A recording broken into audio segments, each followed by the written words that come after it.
بسم اللہ الرحمن الرحیم۔ درس حدیث سبق نمبر 30 باجماعت نماز کے چند احکام۔ حضرت ابو ہریرہ رضی اللہ تعالیٰ عنہ سے روایت ہے کہ رسول اللہ صلی اللہ علیہ وسلم نے فرمایا کہ لوگوں امام کو اپنے وسط میں لو، اپنے امام کو بیچ میں لو، یعنی کہ اس طرح سب بناؤ کہ امام تمہارے درمیان میں ہو، اور صفوں میں جو خلا ہو اس کو پر کرو، یعنی جو خالی جگہ ہو اس کو پر کرو، بھرو۔ حضرت جابر رضی اللہ تعالیٰ عنہ سے روایت ہے کہ ایک دفعہ رسول اللہ صلی اللہ علیہ وسلم نماز کے لیے کھڑے ہوئے، یعنی کہ آپ نے نماز شروع فرمائی، اتنے میں آ گیا اور نیت کر کے آپ کے بائیں جانب کھڑا ہو گیا۔ آپ نے میرا ہاتھ پکڑا اور اپنے پیچھے کی جانب سے مجھے گھما کے اپنی دائیں جانب کھڑا کر لیا۔ پھر اتنے میں جبار ابن صخرہ آ گئے، وہ نیت کر کے آپ کے بائیں جانب کھڑے ہو گئے تو آپ نے ہم دونوں کے ہاتھ پکڑ کے پیچھے کی جانب کر دیا اور پیچھے کھڑا کر لیا۔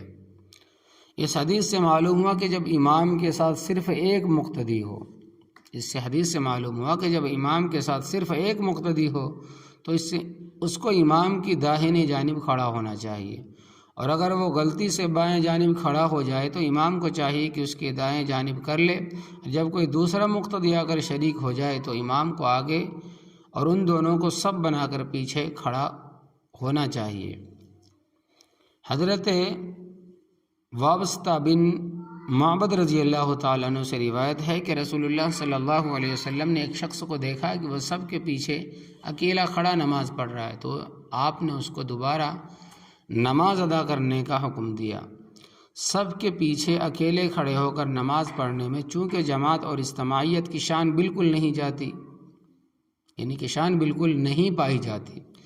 اس لیے شریعت میں یہ اس قدر مکروہ اور ناپسندیدہ ہے کہ رسول اللہ صلی اللہ علیہ وسلم نے اس شخص کو نماز دوبارہ ادا کرنے کا حکم دیا۔ مسئلہ: اگر کوئی شخص ایسے وقت جماعت میں شریک ہو کہ آگے کی صف بالکل بھر چکی ہو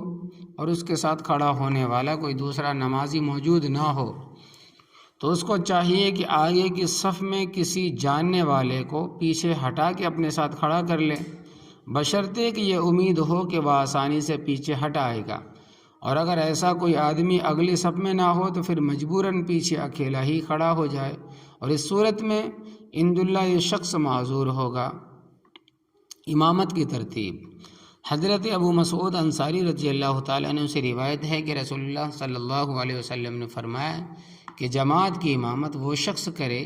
جو ان میں سب سے زیادہ کتاب اللہ کا پڑھنے والا ہو، اور اگر اس میں سب یکساں ہوں تو پھر وہ آدمی امامت کرے جو سنت و شریعت کا زیادہ علم رکھتا ہو،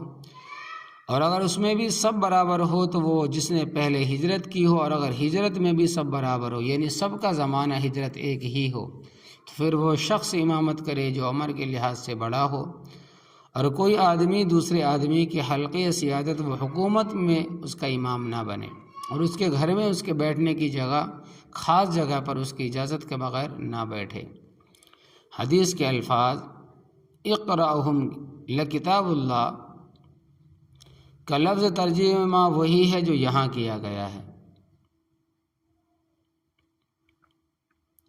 یعنی کتاب اللہ کا زیادہ پڑھنے والا، لیکن اس کا مطلب نہ تو صرف حفظ قرآن اور نہ محض کثرت تلاوت، بلکہ اس سے مراد ہے حفظ قرآن کے ساتھ اس کا خاص علم اور اس کے ساتھ خاص شغف۔ عہد نبوی صلی اللہ علیہ وسلم نے جو لوگ قاری کہلاتے تھے، نبی کریم صلی اللہ علیہ وسلم میں جو لوگ قاری کہلاتے تھے ان کا یہی امتیاز تھا۔ اس بنا پر حدیث کا مطلب یہ ہوگا کہ نماز کی امامت کے لیے زیادہ اہل اور موضوع وہ شخص ہے جو کتاب اللہ کے علم اور اس کے ساتھ شغف و تعلق میں دوسروں پر فائق ہو اور فائز ہو۔ ظاہر ہے کہ عہد نبی صلی اللہ علیہ وسلم میں یہی سب سے بڑا دین امتیاز اور فضیلت کا معیار تھا، اور جس کا اس سعادت میں جس قدر زیادہ حصہ تھا وہ اسی قدر رسول اللہ صلی اللہ علیہ وسلم کی خاص وراثت اور امانت کا حامل اور امین تھا۔ اس کے بعد سنت و شریعت کا علم فضیلت کا دوسرا معیار تھا، اور یہ دونوں علم یعنی علم قرآن اور علم سنت جس کے پاس بھی تھے، علم کے ساتھ تھے، علم بلا عمل کا وہاں کوئی وجود ہی نہ تھا۔ فضیلت کا تیسرا معیار عہد نبوت۔ اس خاص ماحول میں ہجرت میں سبقت تھی، اس لیے کہ اس حدیث میں تیسرے نمبر پر اسی کا ذکر فرمایا، لیکن بعد میں یہ چیز باقی نہیں رہی، اس لیے فقہاء کرام نے اس جگہ صلاح و تقویٰ میں فضیلت و فوقیت کو ترجیح کا تیسرا اور معیار قرار دیا، جو بالکل بجا ہے۔ ترجیح کا چوتھا معیار اس حدیث میں عمر میں بزرگی کو قرار دیا اور فرمایا کہ اگر مذکورہ بالا تین معیاروں کے لحاظ سے کوئی فائز اور قابل ترجیح نہ ہو، جو کوئی عمر میں بڑا اور بزرگ ہو وہ امامت کرے۔ حدیث کے آخر میں دو ہدایتیں اور بھی دی گئی، ایک یہ کہ جب کوئی آدمی کسی دوسرے شخص کی امامت و سیادت کے حلقے میں جائے تو وہاں امامت نہ کرے، بلکہ اس کے پیچھے مقتدی بن کر نماز پڑھے۔